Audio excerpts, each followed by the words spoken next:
அன்பாலான அனைவருக்கும் வணக்கம். இமான் சார் ஒரு சுந்தர் பிச்சை மிகப்பெரிய ஒரு இதில் பேசுவார்ல, ஒரு மிகப்பெரிய மோட்டிவேஷன் ஸ்பீச் கொடுப்பார்ல, ஒரு சத்தியம் நாதல்லா பேசுவாங்கள்ல ஒரு தொழிலதிபர்களுடைய மாநாட்டில், அவ்வளோ தெளிவாக அழகாக சார் பயங்கரமாக நல்லா பேசுகிறீங்க சார். ஏன்னா இந்த மாதிரியான வார்த்தைகள் அப்படியே போய் காதில் தேனா பாயிற மாதிரி பேசுகிறீங்க சார், அருமை சார்.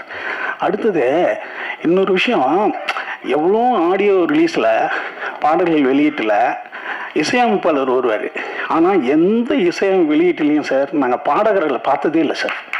சார் பயங்கரமான வேலை பார்த்துட்டீங்க சார். ஏன்னா உண்மையுமே அவங்களும் ரொம்ப முக்கியமானவங்க தானே, ரொம்ப பெரிய வேலை சார் இது.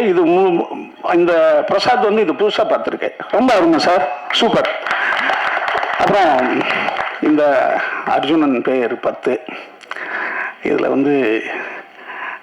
பாபு யோகி பாபா நினச்சா எனக்கு ரொம்ப மகிழ்ச்சி. 2009 மணிமகால்னு ஒரு ஷூட்டிங் ஸ்பாட் இருக்கு, அதில் யோகியில் ஒரு சிறப்பான ஒரு இதுவரே மணிமகால், அது பேர் மணி இருக்கிற மகால் தானே.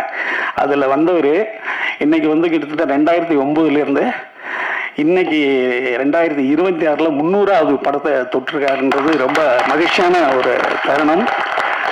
ஏன்னா எந்த பின்புலமும் இல்லாமல் அடுத்தடுத்த தலைமுறை அந்த தொழிலுக்கு வர்றதுன்றது ஒரு பெரிய விஷயமே கிடையாது. எந்த பின்புலமும் இல்லாமல் ஏதோ ஒரு திருவண்ணாமலையில் ஒரு இடத்துல பிறந்து என்ன பந்தல் பாது வாழைப்பந்தல் ஏரியா, வாழைப்பந்தல் வட்டம், அதுக்கு பக்கத்தில் இருக்கிற ஒரு மேல் நகரம் மேலே அப்படின்ற ஒரு கிராமத்திலேருந்து தனி மனிதனாக போராடி, இந்த ரஜினி இந்த விஜயகாந்த்லாம் சொல்கிற மாதிரி தான், சினிமாவுக்கான எந்த இதுவும் யாருக்கும் இவங்களுக்கெல்லாம் இல்லையாப்பா அப்படின்ற மாதிரி இருந்த ஒரு நிலையில் தனக்கென்ற ஒரு மிகப்பெரிய ஒரு மார்க்கெட்டை, என்னன்னா ஒரு மனிதனுடைய கையெழுத்து ஆட்டோகிராஃபா மாறிடணும், அவன் வெற்றியாளன். ஒரு மனிதனுடைய போட்டோ வீட்டில் மாட்டப்படணும். இப்போ யோகி பாபுனா வாங்க எனக்கு செல்ஃபி எடுக்கணும் வீட்டில் மாட்டுறான்ல, ஒருத்தனுடைய பட்டம் வீட்டில் மாட்டப்படணும். ஏன்னா ஒருத்தனுடைய சொல் தெரியாத மனிதனும் கேட்கப்படணும். யாரா இவர் பேசுறாரு நல்லா இருக்குப்பா அப்படின்னு நம்ம யாருன்னே தெரியாதவன் கேட்கணும். இப்படிலாம் போயிட்டா அவன் மாபெரும் ஆசீர்வதிக்கப்பட்டவன் வெற்றியாளன். அப்படி பாபு இந்த நிலையை அடைகிறதுக்கு அவருடைய இறைவனுடைய துணையும் இருந்திருக்கு நிச்சயமா. ஏன்னா எனக்கு தெரிஞ்சு நம்பியார் சாமிகளுக்கு பிறகு சினிமாவில் மிகப்பெரிய ஒரு பக்தனா நான் பார்க்கறது பாபா தான்.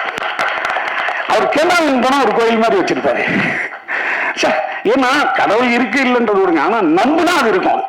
அப்படி நம்பி நான் இருக்கிறேன்றதால உனக்கு நல்லது பண்றேன்டா அப்படின்னு அந்த கடவுள் நல்லது பண்றதா தான் நான் நினைக்கிறேன். வாழ்த்துக்கள் பாபு, இன்னும் பல உயரங்களை நீங்க தொடணும். இன்னும் சொல்ல போனா பல 1000 படங்களை பண்ணி கின்னஸ்ல இடம் பெறணும். இன்னும் பல பேருக்கு நன்மை செய்து உங்களுடைய வாழ்க்கை தரம் எல்லாராலும் புகழப்படணும். வாழ்த்துக்கள் வாழ்த்துக்கள் வாழ்த்துக்கள். அடுத்து நம்ம ராஜ்மோகன், நம்ம லெனின் கிட்டையும் நம்ம சுசீந்திரன் கிட்டையும் வேலை செய்ய. ஏன்னா சுசீந்திரன் பாருங்க எவ்வளோ அழகாக சொல்லிட்டு போயிட்டாரு. ஏன்னா இவனை சேர்த்துக்கலன்னா நம்ம இன்னும் டார்ச்சர் ஆயிடுவோன்ற அளவுக்கு ஒரு உதவி வைக்கினர். அதோடு இல்லாமல் இவன் இந்த ராஜ்மோகன் வேற இடத்துக்கு போன பிறகு அவனை கூப்பிட்டு, அதுதான் ஒரு ஒரு ஒரு கரிஷ்மான்றது. எங்கேயோ போனோன்னு இவங்கிட்ட ஒரு விஷயம் இருக்கிறான்னு கூப்பிட்டு யோகி பாபு நீ கதை பண்ணுடான்னு சொல்லி அதை ஒரு சிறந்த படமா மாத்தினது இருக்குல்ல. வாழ்த்துக்கள் ராஜ்மோகன். ஏன்னா சினிமா ஒருத்தவங்க சொல்லும், நம்ம சினிமா விட்டு போனாலும் நீ உண்மையா உழைச்சின்னா சினிமா உன்னை இழுத்துக்கும். சினிமா மட்டும் இல்லை, எந்த தொழிலுமே. அதுக்கு நீங்க ஒரு உதாரணமா இருக்கீங்க. இன்னும் பல படங்களை சுசீந்திரன் சொன்ன மாதிரி பல படங்கள் நீங்க செய்து மிகப்பெரிய வெற்றியாளனாக வர என்னுடைய அன்பு வாழ்த்துக்கள். இந்த படம் ஒரு திருட்டை பத்தி சொல்லுது. திருட்டு என்பது சாதாரண விஷயம் கிடையாது. ஏன்னா இப்ப கார்த்திக் நாயர் சொன்ன மாதிரி எல்லாருமே இங்க திருடர்கள் தான். ஏன்னா எல்லாருமே ஏன்னா திருடான ஒண்ணு பைத்தியமா இருக்கணும், இல்லைன்னா புறக்காதவனா இருக்கணும், அவ்வளவுதான். ஏன்னா கோயிலுக்கே பெரிய பூட்டு தான் நம்ம போடுறோம். கோவில் தான் சாமி, அவர்லாம் நம்மளை காப்பாற்றுவாரு, அவருக்கே பெரிய பூட்டு போட வேண்டியிருக்கீங்க. ஏன்னா அப்ப ராமர் கோயில்ல நேற்று ஒரு பெரிய திருட்டு நடந்து போச்சு. அப்ப எல்லாம் கோயிலே திருட ஆரம்பிச்சிட்டாங்க. அப்ப திருட்டு என்பது ஒரு இல்லாதவன் செஞ்சிருவான், இருக்கிறவனும் செய்யறான். அது இல்லாதவனா சார் திருடுறான்னு கிடையாது. திருட்டு என்பது இருக்கிறவனும் திருடுறான்.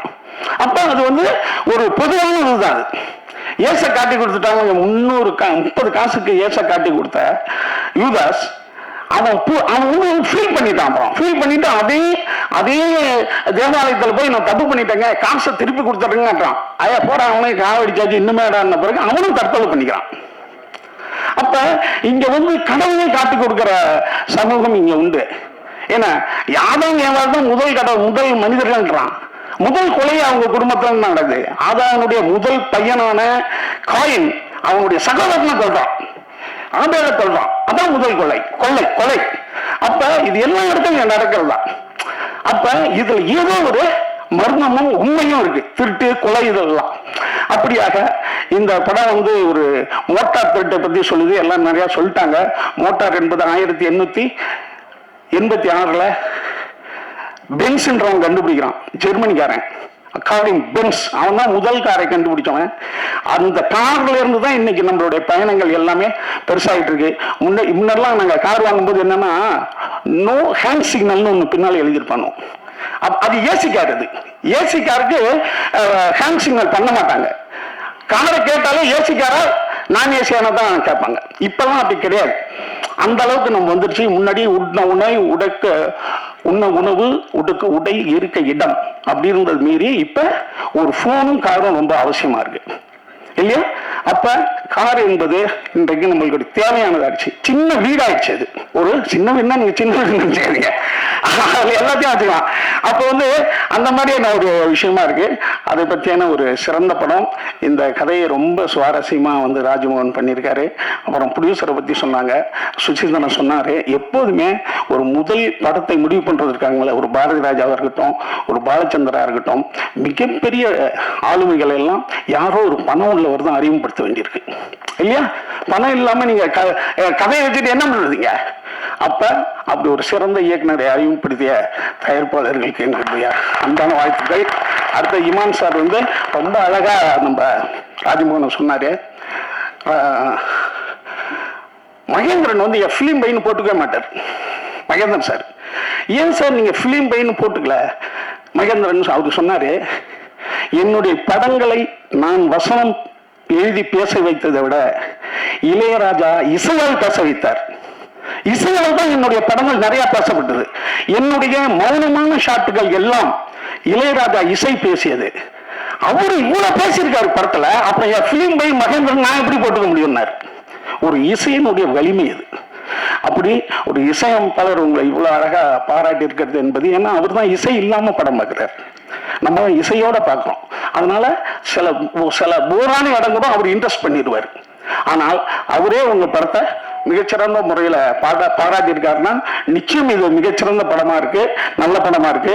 அதோட காளி வெங்கட் மாபெரும் கலைஞன். காளி வெங்கட்லாம் பாடி சார் அடுத்த படத்துல பாட்டு ஒண்ணு கொடுங்க சார், பாட சொல்லுங்க சார், பிரம்மாண்டம் பாருங்க சார், அருமையான பாருங்க. அடுத்தது வந்து நம்ம லெனின் பாரதி முந்தானாலே எனக்கு ஒரு கதை அனுப்பிச்சாரு. இந்த படத்துல பார்த்தேன் சிவானனா சூப்பரா நடிச்சிருக்காருன்னு ஒரு டைரக்டர் அனுப்பிச்சாரு எனக்கு கதை சொல்லி. ரொம்ப நம்ம லெனின் பாரதி வாழ்த்துக்கள். அடுத்தது நம்ம யாராவது விட்டுட்டேனாப்பா, நம்ம ஓம் பிரகாஷ். தம்பி ஓம் பிரகாஷ் கேமராமேன் அப்பப்போ என்கிட்ட கேட்டுக்கிட்டு இருக்காரு, அப்பா அவன் யாருப்பா ஓம் பிரகாஷ்ன்னு, அதுக்கு முன்னே ஏபின்னு ஏதோ ஒன்று சேர்த்து விட்டுக்க. அடுத்தது மேடம் நம்ம அருள்தாஸ் அண்ணன், மதன், எல்லாமே மாபெரும் கலைஞர்கள். அடுத்தது பாருங்க கேமராமேன் பிரதீப். தம்பி தானு சார் மட்டும் ஒன்ன பார்த்தாருன்னா சார் பார்த்தா ஐயா, அதாவது பார்த்தா ஒரு ஒளி மாதிரி இருக்காயா, உடம்பெல்லாம் மூளை. அப்படி சின்ன பிள்ளையா இருந்தாலும் அறிவான பையன். எனக்கு வந்து ரைட்டர்ல நடிக்கும் போது எனக்கு கேமரா பண்ணாப்புல. அதே போல இன்னைக்கும் அதே ஆர்வத்தோட ராஜமோகனுக்கு மிகப்பெரிய ஒரு உறுதுணையா இருந்து இந்த நல்ல படத்துல ஒர்க் பண்ணியிருக்காரு. மற்ற எல்லா கலைஞர்களுக்கும் என்னுடைய அன்பான வாழ்த்துக்கள். நன்றி.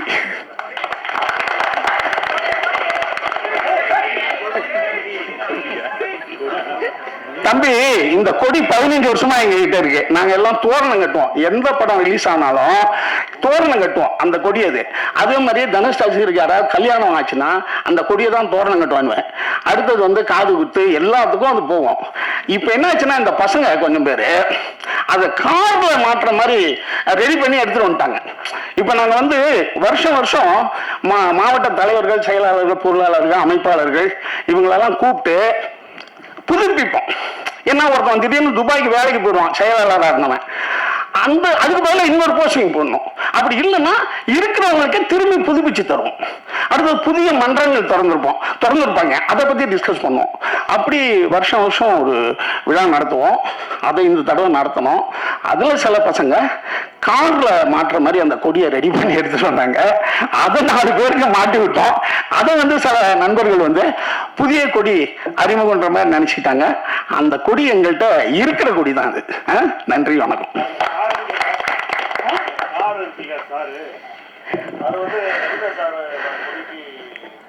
என்னன்னு சொல்ல புரியல. ஆமா இல்ல, ஆனா சூரியனே ஒரு ஸ்டார் தான். ஒவ்வொரு மனிதனும் ஒரு ஸ்டார் ஆகணும். ஒவ்வொரு மனிதனும் வெளிச்சத்தில் இருக்கணும். வெளிச்சம் ஆகணும்ன்ற ஒரு அடையாளம் தானே அது, இல்ல? அதனால அமெரிக்கா கொடியிலையும் தான் ஸ்டார் இருக்கு. என்ன எல்லாரும் ஒரு அந்த ஸ்டார் என்பது என்னன்னா வெளிச்சம். அது ஒரு ஒரு ஒரு எல்லாரும் வெற்றிக்கான ஒரு வழின்றத நம்ம சொல்றதானே. மற்ற அதுல வந்து வேற ஒன்றும்